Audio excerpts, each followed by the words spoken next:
আমি অনেকক্ষণ তিতিরের গলা শুনি, আর যত দিন যাচ্ছে আমি তিতিরের জন্য অস্থির হয়ে পড়ছি। চল লালন। পর্দা একটু শান্ত হ। দেখ, ওকে আর ধরে রাখা যাবে না। আর ফুলঝুরি মা, তুই মনটা একটু শক্ত কর। দেখ, আমার বদ্ধমূল ধারণা যে লালন এখনো অসুস্থ, এখনো সুস্থ হয়নি। তবে এই ব্যাপারে আমি নিশ্চিত যে একদিন না একদিন ও সুস্থ হবেই। তুই শান্ত হ। দেখো, সুস্থ হোক সেটা আমি চাই। আমি দূর থেকে না হয় ওকে শুভকামনা জানাবো, কিন্তু সুস্থ হোক বা না হোক আমি আর আমার জীবন ওর সাথে জড়াবো না।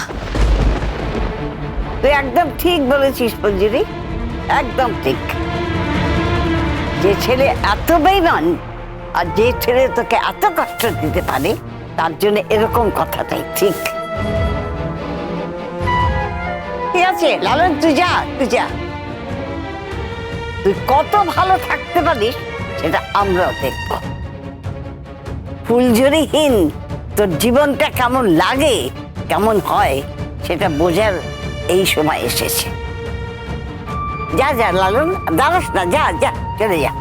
আরে চলো, তুমি যাবে তো নাকি? যাচ্ছি। এই লালন, তুই এত বড় বড় কথা বলতে পারছিস, আর বউটা কষ্ট করে সুটকেসটা নিয়ে যাচ্ছে সেটা ধরতে পারছিস না? তোর নিজের মালপত্র তুই ওকে দিয়ে বলছিস কেন? বড় মামু, তুমি কেন আমার উপর রেগে যাচ্ছ বলো তো? তোর উপর রেগে যাচ্ছি তার কারণ আছে। তুই যদি আমার নিজের ছেলে হতি না, তাহলে আজকে বুঝিয়ে দিতাম কত ধানে কত চাল। একটু শান্ত হ, শান্ত হ, প্লিজ শান্ত হ। এই ফুলঝুরি, এই সুটকেসটা ছাড়। তুই ওর কোনো জিনিসে হাত দিবি না। আমি যাব ফুলঝুরির সঙ্গে। আমিও যাব। তোমরা কেউ একা যাবে না। ঠিক আছে। একদম ঠিক বলেছিস, ওকে একা ছাড়বি না। প্রয়োজন আমি তোদের সঙ্গে যাব। তোমাদের কারোর যাওয়ার দরকার নেই, আমি একাই ওকে দিয়ে আসতে পারবো। এই ফুলঝুরি, এই সুটকেস তুই নিয়ে যাবি না। ও কাউকে পাঠাবে, সে এসে নিয়ে যাবে। তান্দাদা, সুটকেসটা এমন কিছু ভারী নয়, আমি নিয়ে যেতে পারবো। আর এতদিন যখন লালন আমার দায়িত্বে ছিল, এইটুকু দায়িত্ব আমাকে পালন করতে দাও। ওকে ও বাড়িতে দিয়ে আসি, তারপর আমার সব দায়িত্ব শেষ। চলো ফুলঝুরি, আমরাও তো যাচ্ছি। ওই মেয়েকে যা বলার আজকে বলে আসবো। দেখো, হয়তো তার কোনো দোষই নেই, সে তো আর ডাকছে না। ওই তো যাওয়ার জন্য এরকম করছে। তান, দোষ আছে কি নেই সেটা এক্ষুনি কি করে তুমি বলতে পারো বলো তো? আমরা কেউ বলতে পারি না। হ্যাঁ, বুঝবো, লালন ওখানে গেলে যদি ওই মেয়ে ওকে না রাখতে চায়, তাহলে বুঝতে পারবো যে ওর কোনো দোষ নেই। সেটা কি ও করবে? আমার তো মনে হয় না যে ওই মেয়ে সেটা করবে বলে। যাই হোক, বাদ দাও। চলো ফুলঝুরি, চলো। বৌমনে, তোমরা সবাই মনে মনে চাও গো যাতে লালনকে তিতির দিদি ও বাড়িতে রেখে দেয়। না হলে কোথায় থাকবে বলো তো ছেলেটা? ও তো আমার সঙ্গেও থাকতে চাইছে না। এরপরে কি হবে বলো তো? একটা দুর্ঘটনা ঘটবে। আচ্ছা ফুলঝুরি মা, যে তোর দিকটা একবারও তাকিয়ে দেখছে না, তার দুর্ঘটনা হলো কি হলো না তোর কি যায় আসে? আর ওর বাবা মা আছে, তারা সামনে দেবে। তুই তুই একদম মাথা ঘামাস না মা, একদম মাথা ঘামাস না। মাথা যখন আছে তখন তো মাথা ঘামাবোই বলো। মাথা না ঘামিয়ে আর কোথায় যাব? অগ্নিসাক্ষী রেখে বিয়ে করেছিলাম তো। আর দেখো, মাঝে জানতাম যে ও আর এই পৃথিবীতে নেই, কিন্তু তারপরে তোকে ফিরে পেয়েছি। এত সহজে কি সব মায়া ত্যাগ করা যায় বলো? তবে হ্যাঁ, এই মায়া একদিন আমি কাটিয়ে উঠবো। আমার আর কারোর প্রতি কোনো মায়া থাকবে না, এইটা আমি তোমাকে বলে দিলাম। তুমি কি এখানে দাঁড়িয়ে ভাষণ দেবে নাকি যাবে? আর একটু তর সইছে না? না না সইছে না বলছি তো। লালন, তুমি কিন্তু বুঝতেও পারলে না যে তুমি কি কাণ্ডটা ঘটালে। একদিন তুমি এই ঠেলাটা বুঝবে, বুঝতে পেরেছো তো? আমাদের আমাদের ফুলঝুরিটার কাছে তোমাকে একদিন আসতেই হবে। তোমাকে ক্ষমা চাইতেই হবে আমার ফুলঝুরির কাছে। আর সেদিনকে আমার ফুলঝুরি তোমাকে কিছুতেই ক্ষমা করবে না। আর মিনিও কারোকে ক্ষমা করবে না।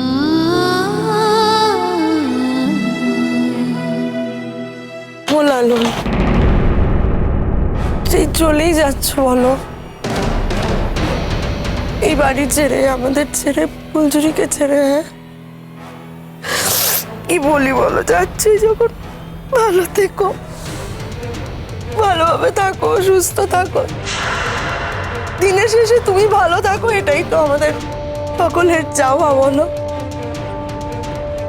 তোমার ভালো থাকার জন্য যা করতে হয় করতে হবে, কি করব? ফুলঝুরিও তো মুখ বুঝে তাই করছে। কি জানো তো, সবই কপালের লেখা থাকে। কি হবে না হবে সব লেখা ছিল আগে থেকে। কপালের লেখা তো আমরা খণ্ডাতে পারি না, আমিও পারিনি, ফুলঝুরিও পারবে না। ভালো থেকো লালু, ভালো থেকো। যাচ্ছ যখন সাবধানে যাও, ভালো থেকো বাবা। হ্যাঁ, ও ফুলঝুরি।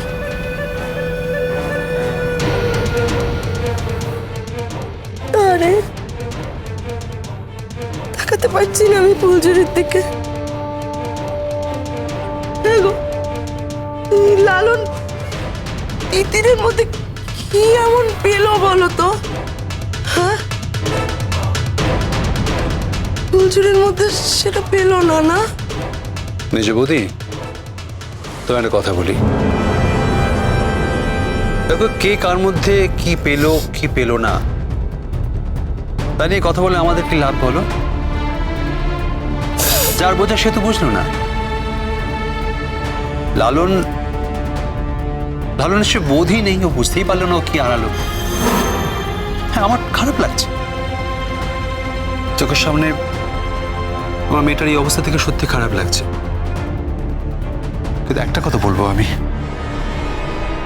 ফুলঝুরি, তুই কিন্তু বেঁচে গেলি। হ্যাঁ মা, তুই বেঁচে গেলি, কিন্তু আমার চিন্তাটা কোথায় জানিস? আবার যদি লালন ফিরে আসার কথা বলে তখন কি হবে? মেজ বৌদি, আমার ধারণা লালন আবার কিছুদিন পরেই ফুলঝুরির কাছে ফিরে আসার কথা বলবে। তখন কি হবে? আমার মেয়েটা তোকে রাস্তায় ফেলে দিতে পারবে না। সেদিন কি হবে আবার? আমি সত্যি চাই না ফুলঝুরির জীবনে বারবার লালন এইভাবে ও চলার পথে বাধা হয়ে দাঁড়াক।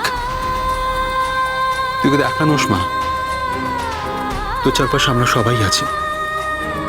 আমি চাই তুই এবার সত্যিকারে তোর জীবনটা নিজের মতো করে বাঁচ, সুন্দর করে জীবনটা তৈরি করে। এবার একটা কথা বলবো তোকে, দেখ, একটা সময় তুই তো এই সত্যটা মেনে নিয়েছিলি যে লালন আর পৃথিবীতে বেঁচে নেই, তাই না? সেটা মেনে নিয়েই তো বাঁচছিলি। কিন্তু আজ তো বেঁচে আছো, যেখানেই থাক, যার কাছে থাক, বেঁচে আছে তো। নিজের মনকে এটাই সান্ত্বনা দে। কিন্তু তুই নিজে একটু ভালো করে বাঁচ মা, একটু ভালো করে বাঁচ এবার। আমি ঈশ্বরের কাছে প্রার্থনা করছি ফুলঝুরি, ঈশ্বর যেন তোকে সব কষ্ট সহ্য করার শক্তি দেন, সব কষ্ট। তুমি জানো না আমার কি জেদ? আর দেখো, একদিন আমি এই কষ্টের ওপরে উঠবই, উঠবো। আর এই হলো আমার প্রতিজ্ঞা।